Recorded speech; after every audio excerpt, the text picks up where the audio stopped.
Good morning, and welcome to this week's episode of the Ask Dr. Murphy series. I hope everyone is doing well today. My name is Katie Berg, and I'm a research study coordinator here with the Havey Institute, and I'll be leading today's discussion. I'd like to welcome and introduce Dr. Robert Murphy. Dr. Murphy, how are you this morning? I'm doing just fine. Thank you. Dr. Murphy is the Executive Director of the Havey Institute for Global Health, as well as the John Philip Fair Professor of Infectious Diseases here at Northwestern's Feinberg School of Medicine. He answers your COVID questions and reacts to the latest COVID, public health, and infectious disease headlines every week here on the Havey Institute Facebook page. He'll be reacting to those headlines through today, September 21st, and please feel free to submit any questions you have down below via Facebook at NU Institute for Global Health or via email at globalhealthinstitute@northwestern.edu. Starting out today with some US COVID statistics. Again, no updated number on the hard cases that we have. Estimates are around 10,300 per day. Average new hospitalizations per day is 2,934. Average COVID deaths per day is 72, and that new booster proportion, not to be confused with the new vaccine, is at 17%. Dr. Murphy, your reaction to those numbers? Yeah, they're going in the wrong direction. First of all, the number of cases hasn't been updated since May, and there's just seems to be a lot of COVID floating around. All the doctors I know and my own personal experience, I'm getting very frequent calls about people with a new case of COVID, and I'm calling in Paxlovid probably once or twice a day from people asking me if they should take it and if they're eligible. So it's definitely out there. Now, it hasn't slowed anything down. It hasn't slowed the economy down, and people do get over it. And the people who are vaccinated tend to have very mild cases, but the unvaccinated ones can get very seriously sick. And that's maybe what's happening here with the uptick in the hospitalizations. We're almost at 3,000 a day now. So this is definitely up from before. And the number of deaths per day from COVID, you may remember, was down in the 25 range for a couple of weeks now, and is now up to 72. That's still much lower than it was during the pandemic, but it's going in the wrong direction. And we have to keep an eye on that. Now, remember, though, that those are really late disease endpoints. It starts with exposure, illness, getting very sick, ending up in the hospital, and some people not making out of the hospital. So all that takes many weeks. So what we're seeing for the hospitalization and the death rate is really, it's been going on for a while. And as you know, this uptick really started at the beginning of August. And so now we're starting to see this, the effects of this especially in the high-risk population. Yes, and those numbers are very concerning. However, there has been some news from Wastewater Monitoring on COVID levels throughout the country. Can you give us a little bit of an idea of what the wastewater monitoring system has been informing us of? Yeah, well, a couple things happened. We don't report actual infections anymore. And part of the reason for that, well, that's a lot of numbers, takes a lot of people to do that. And really, what does it mean? Plus, we never pick up the people being diagnosed themselves with a over-the-counter COVID test. And I can tell you, all the people that I've talked to recently have all diagnosed themselves with an over-the-counter test. And so they're not even included in any of those statistics. So the way to find out how many cases there are, besides just looking at hospitalization rate, is looking at how much COVID is in the wastewater, how much people are excreting it, and they can measure levels, and they can identify areas where there's an uptick or a decrease or whatever. And it has been going up over the last few weeks and months. So now what's reported is it looks like this wastewater surveillance system is starting to decrease slightly. Now, of course, it varies in different parts of the country. But in some areas, including the mid-Atlantic states and further south to North Carolina, show a plateauing and slight decrease. And also in the Midwest and Northeastern states, also a slight decrease. So it's just a sign, a very general sign, but this current peak with COVID may be plateauing off. So remember, it started in August, and maybe it's going down now. That's kind of interesting because that doesn't follow what the flu does. So flu is just starting now, but really picks up the end of November, beginning of December, and goes till March. So this COVID wave is coming first. Now, whether or not it's going to pick up when the flu picks up, we don't really know, or they're going to compete with each other. You know, we'll see what happens. Because, you know, the population has a lot of immunity, whether they've been vaccinated or whether they've had COVID in the past, or both. So we'll see what it goes, but I think it's an encouraging sign, but we've got to be careful. And also what's happened with the diagnosis, where you're buying the kits yourself in the pharmacies. I've commented on the past that this is, you know, charging people approximately $10 a test is going to limit the number of people getting diagnosed properly. And the federal administration has actually approved $600 million to let families order up to 4 tests. There's going to be news and a website is going to be reactivated where you can actually get those tests sent to you for free. So that will help. That's definitely a step in the right direction, since we're having these waves, and people can make the right diagnosis and do the right thing. Absolutely. That's very big news and very important to keep on your radar. That program is set to start September 25th. So keep an eye out for any more updates you see in the news about that. And moving on, the new COVID variant of interest that we've been talking about these past 2 weeks, BA.2.86, has been spotted in many states now. Can you tell us about the spread of this variant? Yeah, this has been reported for weeks now, BA.2.86, and 10 states have reported this strain. It's a highly mutated strain. It is highly contagious, and it has increased, but it's still just a fraction of the circulating virus in the country.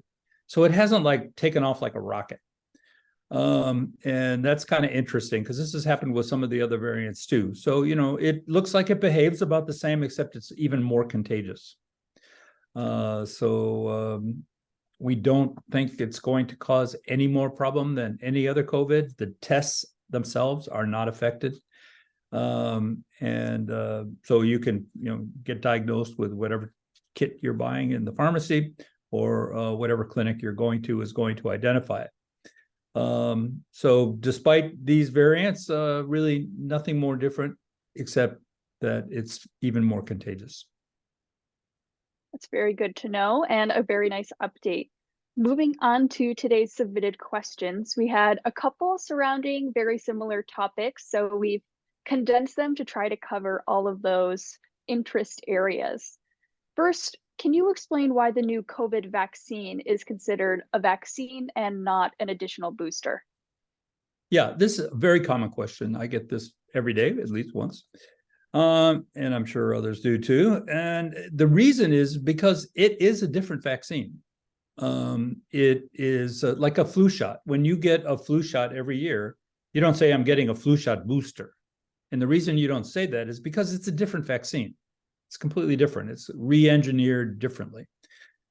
This new vaccine that is out now and available, or becoming available as we speak, is a very different vaccine. It's geared toward the Omicron variants, and should work with the circulating amount of circulating COVID that is going on right now. The older variants and the original COVID vaccine, they basically don't work very well against what's happening right now. So this one is like the flu vaccine, and it's a very different vaccine. So it's not a booster per se.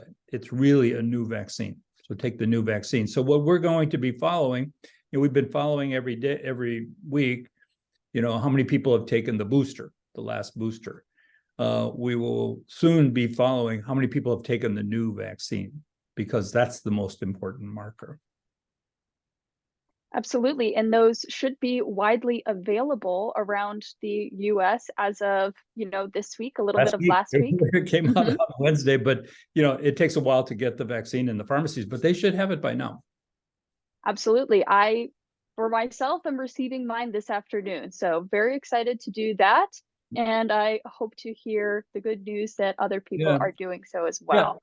And the question also comes up about, has this been tested or whatever? Well, it's been tested in the laboratory, and in the laboratory, it's 10 to 17 times more effective in the laboratory tests. So it can neutralize the virus much, much better than any of the current vaccines. So that's how it got approved. It's otherwise the same process, it's otherwise the same, but it's just that engineered little thing that gives it more activity against the Omicron variants. So the Pfizer and Moderna are approved, and the Novavax vaccine is still in the approval stages and should be available relatively soon. Mm-hmm. And how do you recommend spacing out the vaccine with a flu shot, or if eligible, the RSV vaccine or treatment? Yeah, also very common question. So you can actually take the COVID and the flu vaccine at the same time. There's no contraindication to that. Some people like to spread it out because if you've had kind of a bad reaction, temporary, but serious or severe with COVID or flu, you might not want to take them at the same time. Doesn't really make that doesn't make it work any less. It doesn't make it work any better if you take them together or a little bit apart. So it's really a personal preference. And like some companies that every year offer flu vaccines on site, they're now offering COVID vaccine at the same time. It's just easier from a public health standpoint just to get it all over with at one time. And we've had some very good experience with that. So you can do them both, or you can do one at a time. It's up to you. Now, RSV is very different. It's a new vaccine for respiratory syncytial virus, approved for people 60 and over, or if you have some severe underlying medical problem. And that should be taken at a different time. So you would wait right now, the priority would be COVID, flu, because flu is coming out really big time, the end of November, December, and COVID's already here. And then RSV, that would be your priority. But I mean, get them when you get it while you can. You don't have to wait that long in between the vaccines, maybe just a few days or a week or so. Doesn't make any difference. Just wait till the side effects from the vaccine have gone away before you get the next one. Absolutely. Great advice. And last but not least, how do people find out what strain of COVID they have? Oh, that's done by a molecular test called genomic sequencing, done in a very specialized lab. It's actually not very helpful clinically for you as a patient, because your treatment and your diagnosis there isn't going to be any difference no matter what strain you have. So people don't just order that test. Is it important that you know that you have BA286? It probably doesn't make any difference from a personal standpoint.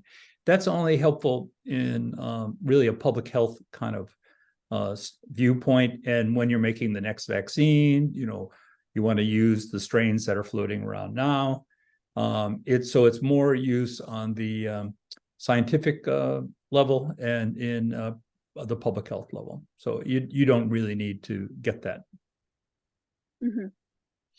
And moving on to today's big headline for the day, there has been a lot of, outright outrage following some announcements and draft releases of these updated safety standards revolving masking in hospitals.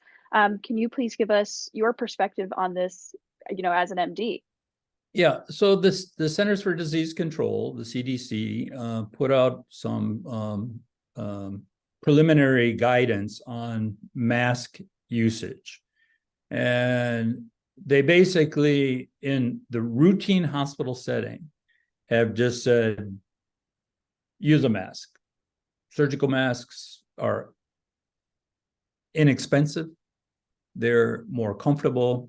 They're so inexpensive, after you use it, you're supposed to throw it away and then get another one if you need another one during the day. You can go through a couple masks a day, depending on what you're doing. That's kind of the typical thing. So they kind of lumped all the masks in one basket now. Now, they did say that if you're in kind of severe isolation precaution, like if somebody has tuberculosis or something like that, you should wear the N95 respirator type mask. Those have to be very snugly fitted. They're really uncomfortable. They do work better. There's no question that they don't work better, but they're very hard to wear all the time. You're only supposed to wear them for 4 hours. There's all sorts of things with those masks. They're also much more expensive. But it's not so, it's really, if they really work that much better, we would all be wearing them all the time. But I could tell you, it is really hard to wear them all the time. And any mask does something. And if what really works is that if everybody is wearing a mask, like, so you're in a hospital setting, this is not for the public consumption, but you're in the hospital setting, if everybody is wearing even a surgical mask, that helps a lot.